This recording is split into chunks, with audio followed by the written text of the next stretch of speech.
நம்ம இன்னைக்கு இந்த வீடியோல எதை பத்தி பார்க்க போறோம் அப்படின்னா, இது வந்து ஒரு important informations for December 2025 term students அப்படின்னு நம்ம சொல்லலாம். இது ஆல்ரெடி வந்து சில பேருக்கு வந்து தெரிஞ்சதா தான் இருக்கும். தெரிஞ்சிருந்துச்சுன்னா இக்னோர் பண்ணிக்கோங்க. சரிங்களா ப்ரோ? ஆல்ரெடி நீங்க இதை பத்தி சொல்லியிருக்கீங்க, ஸோ போட்ட வீடியோ எதுக்கு அப்படின்னு சொல்லி நினைக்காதீங்க. தெரியாத ஸ்டூடெண்ட்ஸ் எத்தனை பேர் இருக்காங்க, ஸோ அவங்களுக்காக கண்டிப்பா யூஸ் ஆகும். ஏன்னா இந்த ஸ்கில் ட்ரைனிங் அப்படிங்கிறது வந்து ஒன்று நம்ம சொல்றோம். ஓகே, அதாவது வந்து பாத்தீங்கன்னா இன்டர்மீடியட்டுக்கு போத் குரூப்ஸ் எக்ஸாம் வந்து இப்போ நீங்க டிசம்பர்ல எக்ஸாம் ரைட் பண்ணணும்னா ஸ்கில் ட்ரைனிங் வந்து நீங்க ஃபினிஷ் பண்ணிருக்கணும் அப்படின்னு சொல்லிட்டு ஒரு ரூல்ஸ் இருக்கு. சரிங்களா? ஸ்கில் ட்ரைனிங்கோட ஃபர்ஸ்ட் மெயில் வரணும். நமக்கு மெயில் வரணும்னா டோன்ட் வரி, எதுவும் பேனிக் ஆக வேண்டாம். As per hour institute rules December எக்ஸாம்ல 2025 டேர்ம்ல எக்ஸாம் ரைட் பண்றீங்கன்னா அவங்க கண்டக்ட் பண்ணக்கூடிய ஸ்கில் ட்ரைனிங்ஸ் வந்து நம்ம ஃபினிஷ் பண்ணிருக்கணுங்கிறது இன்ஸ்டியூட்டோட ரூல்ஸ். பட் உங்களுக்கு மெயிலே வரல அப்படின்னா நீங்க அதை பண்ண முடியாது இல்லையா? ஏன்னா இப்போ நார்மலா பாத்தீங்கன்னா கொஞ்சம் கொஞ்சமா தான் ப்ராசஸ் பண்ணிட்டு இருக்காங்க. சில பேருக்கு மெயில் வருது, சில பேருக்கு மெயில் வராம இருக்கு. ஸோ கொஞ்சம் கொஞ்சமா தான் ப்ராசஸ் பண்ணிட்டு இருக்காங்க. ஆனா நான் என்ன சொல்றேன்னா, ஃபர்ஸ்ட் எல்லா இன்டர் ஸ்டூடெண்ட்ஸ்க்குமே சொல்றேன், ப்ரோ நான் முன்னாடி இந்த சாப் அப்புறம் கேம்பிரிட்ஜ் இ-ஃபைலிங் அது இதுன்னு எல்லாமே நான் முடிச்சிட்டேன் ப்ரோ. முடிச்சிட்டேன். கையில 4 சர்டிஃபிகேட்ஸ் இருக்கு. முன்னாடி நான் சொல்றது 1.5 இயர்ஸ் முன்னாடி நான் முடிச்சிட்டேன் ப்ரோ. அப்பயே முடிச்சுட்டு வந்து எனக்கு எக்ஸாம்ஸ்லாம் ஃபினிஷ் பண்ணி கையில சர்டிஃபிகேட்ஸ் இருக்கு அப்படின்னா இப்போ எந்த மெயில் வந்தாலும் இக்னோர் பண்ணிக்கோங்க, விட்டுருங்க. Okay, that's all.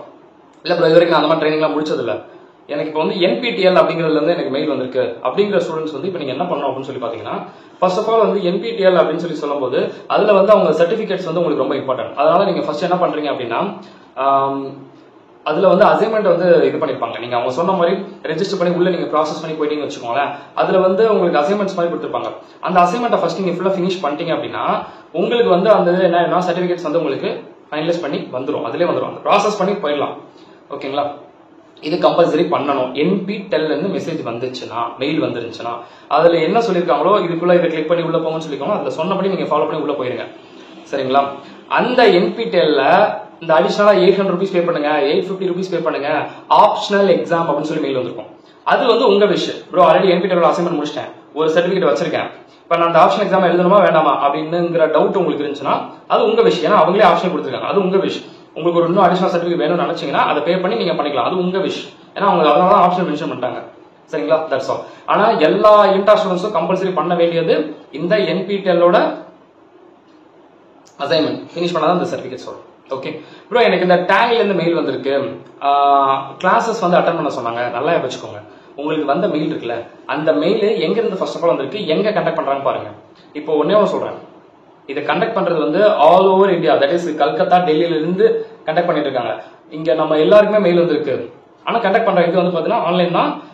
டெல்லியில இருந்து கண்டக்ட் பண்றாங்க, கல்கத்தால இருந்து கண்டக்ட் பண்றாங்கன்னா இட்ஸ் ஓகே, பிரச்சனை இல்லை. நீங்க வந்து உங்களோட டைம் கன்வென்ட் பாத்துக்கோங்க. டைம் உங்களுக்கு செட் ஆகலன்னா அந்த ட்ரைனிங் பண்ண முடியாது உங்களால. இட்ஸ் ஓகே, பரவாயில்ல, இக்னோர் பண்ணிக்கோங்க. ஆனா அந்த ட்ரைனிங்னால கண்டக்ட் பண்ணக்கூடிய எக்ஸாம் மஸ்ட். ட்ரைனிங் பிரச்சனை இல்லை, ஏன்னா நீங்க ஒர்க் போறீங்க, அந்த மாதிரி இருக்கும்போது ப்ராப்ளம் இருக்காது. பட் சில இடத்துல என்ன பண்ணுவாங்க, சென்னையில ட்ரைனிங் கண்டக்ட் பண்றாங்க ப்ரோ, மதுரையில கண்டக்ட் பண்றாங்க, திருச்சியில கண்டக்ட் பண்றாங்க, எனக்கு அதுல இருந்து மெயில் வந்திருக்கு அப்படின்னா அதெல்லாம் கண்டிப்பா ப்ராசஸ் பண்ணி தான் ஆகணும். Because attendance is mandatory. ஏன்னா அவங்க ப்ராசஸ் பண்ணி கம்பல்சரி பண்ணுவாங்க. இதே இது உங்களுக்கு டெல்லி கல்கத்தால பண்ணும்போது வந்து பாத்துக்கிட்டீங்கன்னா ஆல் ஓவர் இந்தியா அப்படிங்கிற மாதிரி இருக்கும். ஸோ நீங்க பண்ணீங்களா பண்ணலையாங்கிறது அவங்க பெருசா கன்சிடர் பண்ண மாட்டாங்க. அவங்களுக்கு தேவை இந்த ட்ரைனிங்ல இருந்து எக்ஸாம் கண்டக்ட் பண்ணுவாங்கப்பா. இந்த டேலி, மைக்ரோசாஃப்ட் இ-ஃபைலிங், அப்புறம் NPTEL இருந்து எக்ஸாம்ஸ் கண்டக்ட் பண்ணி உங்களுக்கு சர்டிஃபிகேட் கொடுக்குறாங்க. இதுதான் கான்செப்ட். ஓகே, நான் என்ன சொல்ல வரேன்னா, உங்களுக்கு அந்த ட்ரைனிங் கண்டக்ட் பண்ற இதே வந்து உங்களுக்கு டெல்லி, கல்கத்தா அங்க இருந்தா மெயில் வந்திருக்கு, அதுதான் ஆல் ஓவர்ல ப்ராசஸ் இருக்குன்னா ஓகே. இல்ல ப்ரோ SIRC இருந்து வந்திருக்கு, சென்னையில இருந்து வந்திருக்கு அப்படின்னா அட்டெண்டன்ஸ் இஸ் மேண்டேட்டரின்னு சொல்லி போட்டிருக்காங்கன்னா உங்களால அட்டன் பண்ண முடியலன்னா ஃபர்ஸ்ட் அவங்கள்ட்ட கான்டாக்ட் பண்ணிவிட்டேன். யாருக்கு? SIRC எங்க? சென்னை எக்மோருக்கு நீங்க கான்டாக்ட் பண்ணுங்க. சார் என்னால பண்ண முடியல, நான் காலேஜ் ஸ்டூடெண்ட் இல்லை, நான் ஒர்க் போறேன்னு சொல்லுங்க. அவங்க என்ன சொல்றாங்கிறத பார்த்து அதுக்கப்புறம் ப்ராசஸ் பண்ணிக்கோங்க.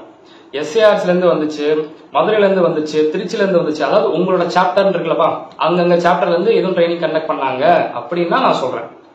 இல்ல ப்ரோ எனக்கு மெயின் கல்கத்தா, டெல்லி அங்க இருந்தா எனக்கு ட்ரைனிங் கண்டக்ட் பண்ணாங்கன்னா பிரச்சனை இல்லை. அதாவது அட்டெண்டன்ஸ் இல்லைனாலும் அதை பெருசா கன்சிடர் பண்ண மாட்டாங்க. ஆனா அந்த ட்ரைனிங்னால ஃபியூச்சர்ல உங்களுக்கு எக்ஸாம்ஸ் கண்டக்ட் பண்ணுவாங்க. ஒரு 1 month கழிச்சோ 2 months அப்புறமோ அந்த ட்ரைனிங், அந்த எக்ஸாம் மேண்டேட்டரி, அவ்வளவுதான். ஒரு சும்மா MCQ தான், வேற ஒன்றும் கிடையாது. இப்போ கிளியரா இருக்குல்ல? ஓகே, ஆல்ரெடி சாப் முடிச்சிட்டேன், கேம்பிரிட்ஜ் முடிச்சிட்டேன், மைக்ரோசாஃப்ட் ஃபைலிங் முடிச்சிட்டீங்கன்னா இந்த சைடே நீங்க வராண்டாம். உங்களுக்கு முடிஞ்சதை நீங்க அந்த சைடு விட்டுருங்க. ப்ரோ எனக்கு இப்போ NPTEL மெசேஜ் வந்து மெயில் வந்துகிட்டே இருக்கு, நான் இதுவரை பண்ணதில்லை, பண்ணவா பண்ணிருங்க, ஆப்ஷனல் பண்ணவா ஆப்ஷன் சொல்லியிருக்காங்க, அது உங்க விஷயம், அவ்வளவுதான். That's all. அது போக இந்த கல்கத்தால இருந்து வந்திருக்கா இல்ல எஸ்ஐஆர்ல இருந்து வந்திருக்கா இல்ல உங்க சாப்டர்ல இருந்து வந்திருக்காங்கிறத பேஸ் பண்ணி பாருங்க. உங்க சாப்டர்ல இருந்து வந்திருக்கு இல்ல சென்னை இந்த இதுல இருந்து வந்திருக்கா கண்டிப்பா நீங்க அதை பண்ணி தான் ஆகணும். ஏன்னா அட்டெண்டன்ஸ் மேண்டேட்னு சொல்லுவாங்க. சோ அதனால அப்படி மேண்டேட்னு சொல்லி உங்களால போக முடியலனா இன்ஃபார்ம் பண்ணுங்க. யாருக்கிட்ட சொல்றேன்? நான் சொல்றது தமிழ்நாட்டுக்குள்ள இருந்து உங்களுக்கு வருது. அதான் உங்க சாப்டர் எக்மோர் சொல்றேன், அதுதான் வேற எதுவும் கிடையாது. Okay, that's all. இப்போ கிளியரா புரிஞ்சிருக்கும் உங்களுக்கு, சரிங்களா? பட் மெயில் வந்திருக்கு ப்ரோ, நான் கன்சல்ட் பண்ண மாட்டேன், இப்போ எது பண்ணிக்கலாம் அப்புறம் பண்ணிக்கலாம் விட்டுட்டேன் ப்ரோ அப்படின்னா தள்ளிப்படாதீங்க, போய் முடிச்சிருங்களேன். எதுக்கு? ஓகே. ஆனா ஒண்ணு, இதுல இருந்து எக்ஸாம்ஸ் கண்டக்ட் பண்ணுவாங்க. இந்த டேலியா இருக்கட்டும், மைக்ரோசாஃப்ட் இருக்கட்டும், இதுல இருந்து எக்ஸாம்ஸ் கண்டக்ட் பண்ணுவாங்க. அது கொஞ்சம் டிலே ஆகும், சரிங்களா? கொஞ்சம் டிலே ஆகும். அப்ப அந்த எக்ஸாமை உங்களுக்கு மெயில் வரும்போது அதை ப்ராசஸ் பண்ணுங்க. ஒன்றும் இல்லப்பா, ஆன்லைன் என்சிக்கு தான்ப்பா, நீங்க ரைட் பண்றது யாரும் பார்க்க மாட்டாங்க, ஜஸ்ட் கிளிக் பண்ணிங்கன்னா போதும், சர்டிஃபிகேட்ஸ் எல்லாம் கிடைச்சிடும். ஸோ பயப்படவே வேண்டாம். இது இப்போ 5 மினிட்ஸ் நான் பேசிருக்கேன், இதை பத்தி நீங்க ரொம்ப பயப்படாம இப்ப நான் சொன்னதை மட்டும் பார்த்து அப்படியே மூவ் பண்ணுங்க, சரியா? இது வரைக்கும் மெயில் வரல ப்ரோ அப்படின்னா நம்ம ஸ்கில் ட்ரைனிங் @icma.in மெயில் பண்ணுங்க. சார் இது எனக்கு மெயில் வரல, டிசம்பர் நான் புக்ஸ் எழுத போறேன், எனக்கு எப்போ மெயில் வரும்னு சொன்னீங்கன்னா அவங்க ஃபர்தரா வந்து ப்ராசஸ் பண்ணுவாங்க. இவ்வளவுதான். இது வரைக்கும் உங்களுக்கு ஒரு பயம் இருந்திருக்கும், என்ன பண்ண போறோம் ஏது பண்ண போறோம். இப்போ நான் சொன்னதுக்கு கிளியரா இருக்கும்ல, அப்படியே ஃப்ரீயா விடுங்க, பிரச்சனை இல்லை, ரிலாக்ஸா இருங்க. ஓகே, சரி. இந்த எக்ஸாம்ஷனை பத்தி நிறைய பேர் கேட்டிருக்கீங்க. What you mean by exemption? What you mean by exemption? Mark, exemption mark. Exemption மார்க்னா என்ன ப்ரோ அப்படின்னா, அதாவது ஒரு சப்ஜெக்ட்ல 40, இப்போ குரூப் 1 எடுத்துக்கோங்க, ஒரு சப்ஜெக்ட்ல 40 எடுத்தா பாஸ். அப்ப 4 சப்ஜெக்ட்ஸ்ல டோட்டலா சேர்க்கும் போது 200 வரணும், அப்பதான் நீங்க பாஸ். குரூப் 1ல 4 சப்ஜெக்ட்ஸ் இருக்கு, இண்டிவிஜுவல் எல்லா சப்ஜெக்ட்ல 40 எடுத்துட்டீங்க, டோட்டலா 200 வரணும், அப்பதான் நீங்க பாஸ். இப்போ ஒரு எக்ஸாம்பிளுக்கு நீங்க 201 எடுத்திருக்கீங்க, ஆனா ஒரு சப்ஜெக்ட்ல வந்து பாத்தீங்கன்னா ஒரு 38 மார்க் எடுத்தீங்கன்னு வச்சுக்கோங்க. ஜஸ்ட் எக்ஸாம்பிள் சொல்றேன். Paper 5, paper 6, paper 7, paper 8 இன்டர்ல 4 subjects இருக்கு ஒரு குரூப்ல அப்படின்னு வச்சுக்கோங்க. இப்போ இதுல வந்து பாத்தீங்கன்னா இண்டிவிஜுவலா உங்களுக்கு வந்து 40 எடுக்கணும், ஒரு சப்ஜெக்ட்ல 38 எடுத்திருக்கீங்க, டோட்டலா 200 எடுக்கணும் அப்படின்னு நான் சொல்லியிருக்கேன். டோட்டலா 201 வந்திருக்கு, டோட்டலா சாட்டிஸ்ஃபை பண்ணிட்டீங்க. ஓகே, பட் இண்டிவிஜுவலா கிளியர் ஆகலையே. இண்டிவிஜுவலா வந்து பார்க்கும்போது உங்களுக்கு வந்து பாத்தீங்கன்னா 38 தான் வந்திருக்கு. இப்போ என்ன பண்றது? இப்போ அவர் இன்ஸ்டியூட் ரூல்ஸ் என்னன்னா, இப்போ இதுல 38 எடுத்திருக்கீங்க, இதுலலாம் கொஞ்சம் கொஞ்சம் மார்க்ஸ் எடுத்திருக்கீங்க, 4 சேர்த்து 201. இப்போ நெக்ஸ்ட் அட்டெம்ப்ட் அடுத்த அட்டெம்ப்ட்ல நீங்க என்ன பண்ணணும்னா, இந்த சப்ஜெக்ட்ஸ்ல எந்த சப்ஜெக்ட்ல 60 கரெக்டா 60 எழுத கூட ஓகே தான். எந்த சப்ஜெக்ட்ல கரெக்டா 60 எடுத்திருக்கீங்களோ அந்த சப்ஜெக்ட் அடுத்து வரக்கூடிய அட்டம் நீங்க ரைட் பண்ண வேண்டாம். ஃபார் எக்ஸாம்பிள் பேப்பர் 5ல வந்து நீங்க 38 மார்க் எடுத்தீங்க, இதை விட்டுருங்க. பேப்பர் 6ல வந்து ஒரு 60 மார்க் எடுத்திருக்கீங்க, ஓகே, இதுல வந்து 60க்கு கீழேன்னு வச்சுக்கோங்க, சரிங்களா? இதுல வந்து நீங்க 60 கீழேன்னு வச்சுக்கோங்க. இப்ப அதான் ரூல் தான். எந்த சப்ஜெக்ட் இப்ப நம்ம கிளியர் ஆகல, ஏன்னா கண்டிஷன் என்னது? இண்டிவிஜுவலா 40 எடுக்கணும், டோட்டலா 200 எடுக்கணும், அப்பதான் பாஸ். 201 எடுத்தாச்சு, பட் இண்டிவிஜுவலா 40 எடுக்கலையே. அப்ப அகைன் ரைட் பண்ணணும் ஃபுல் ஆல் சப்ஜெக்ட்ஸா. எப்படின்னா, எந்த சப்ஜெக்ட்ல 60 எடுத்துக்கோமோ அந்த சப்ஜெக்ட அடுத்து வரக்கூடிய நெக்ஸ்ட் 3 அட்டம்ஸ்க்கு நம்ம ரைட் பண்ண தேவையில்லை. அப்ப இந்த பேப்பர் 6 நீங்க ரைட் பண்ண தேவையில்லை. இப்ப என்ன பண்ணணும்? பேப்பர் 5, பேப்பர் 7, பேப்பர் 8 இந்த 3 பேப்பரை நீங்க நெக்ஸ்ட் அட்டம்ப்ட்ல ரைட் பண்ணணும். ஓகேங்களா? That's all. இந்த 3 பேப்பர். அப்ப பேப்பர் 6 நீங்க ரைட் பண்ண தேவையில்லை அடுத்த அட்டம்ப்ட்க்கு. புரிஞ்சுச்சா? சோ கிளியர் ஃபெயில் ஆயிட்டோம் அப்படின்னா 4 சப்ஜெக்ட்ஸ்மே மறுபடியும் எழுதணுங்கிறது இது தேவையில்லை. ஏதாவது இடத்துல 60 எடுத்துட்டீங்கன்னா அந்த சப்ஜெக்ட் மட்டும் ரைட் பண்ண தேவை இருக்காது. அப்ப நெக்ஸ்ட் வரக்கூடிய 3 அட்டம்ஸ் ஃபார் எக்ஸாம்பிள் இப்போ coming December, next year June, next year December. So இந்த 3 டைம்ஸ் இந்த சப்ஜெக்ட் நீங்க எக்ஸாம் மட்டும் அப்பியர் ஆகக்கூடாது, அவ்வளவுதான். மிச்ச 3 சப்ஜெக்ட்ஸ் மட்டும் போய் எழுதிக்கலாம், சரிங்களா? சரி, அப்ப உங்களுக்கு டவுட் இருக்கும், ப்ரோ இப்போ 60 எடுத்துட்டேன், இப்போ 3 சப்ஜெக்ட் நான் இப்போ டிசம்பர் எழுத போறேன், நான் எவ்வளவு மார்க் எடுக்கணும்? இண்டிவிஜுவலா எவ்வளவு எடுக்கணும்? இண்டிவிஜுவலா 40, ஓகே 40 எடுத்தா கூட போதும். ஆனா 1, 2, 3 சப்ஜெக்ட சேர்க்கும் போது டோட்டல் 150 வரணும், கண்டிப்பா 150 வரணும், சரிங்களா? 4 சப்ஜெக்ட சேர்த்து எழுதும் போது 200 வந்தாதான் பாஸ்ன்னு சொன்னேன். இப்ப 3 சப்ஜெக்ட்ஸ் எழுதும் போது 150 எடுக்கணும். ரூல் பா, as per ரூல். நிறைய பேர் இந்த ரூல் கூட தெரியாம தப்பா புரிஞ்சுட்டு இருக்கீங்க. நெக்ஸ்ட் 3 அட்டம்ப்ட்ஸ் நீங்க பண்ணும்போது இந்த 3 சப்ஜெக்ட்ஸ் மட்டும் எழுதுறீங்கன்னா 150 மார்க். இண்டிவிஜுவலா 40 எடுக்கலாம், அது பிரச்சனை இல்லை. ஆனா 3 சப்ஜெக்ட் சேர்க்கும் போது டோட்டல் 150 வந்தாதான் இந்த குரூப்பை நீங்க கிளியர் பண்ணுவீங்க. இன்கேஸ் 3 சப்ஜெக்ட்ஸ் ரைட் பண்ணீங்க, ஓகே, 150 வரல, ஒரு சப்ஜெக்ட்ல 60, மிச்ச 2 சப்ஜெக்ட்ல மார்க் வரல, ஓகே, டோட்டல் 150 வரணும். 150 வரல, ஆனா ஒரு சப்ஜெக்ட்ல 60 எடுத்துட்டீங்க. இப்போ டிசம்பர்ல இன்னொரு எக்ஸாம்ஷன் வாங்கியாச்சு, சரிங்களா? அடுத்து வரக்கூடிய அட்டம்ப்ட்ல இதையும் நீங்க கிளைம் பண்ணுவீங்க. அப்ப பேப்பர் 7, பேப்பர் 8 மட்டும் எக்ஸாம் போறீங்க. எப்ப அடுத்த நெக்ஸ்ட் இயர் ஜூன்ல, சரிங்களா? எவ்வளவு மார்க் எடுக்கணும்? 2 சப்ஜெக்ட் இப்போ ரைட் பண்ண தேவையில்லை அப்படிங்கிற ஒரு சிச்சுவேஷன் வந்துருச்சு.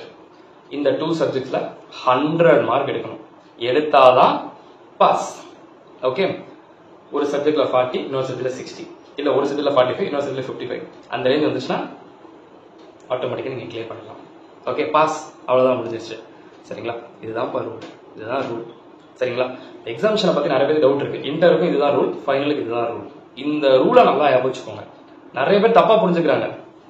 என்ன புரிஞ்சுக்கிறாங்கன்னா, ஒரு எக்ஸாம்பிள் சொல்றேன்.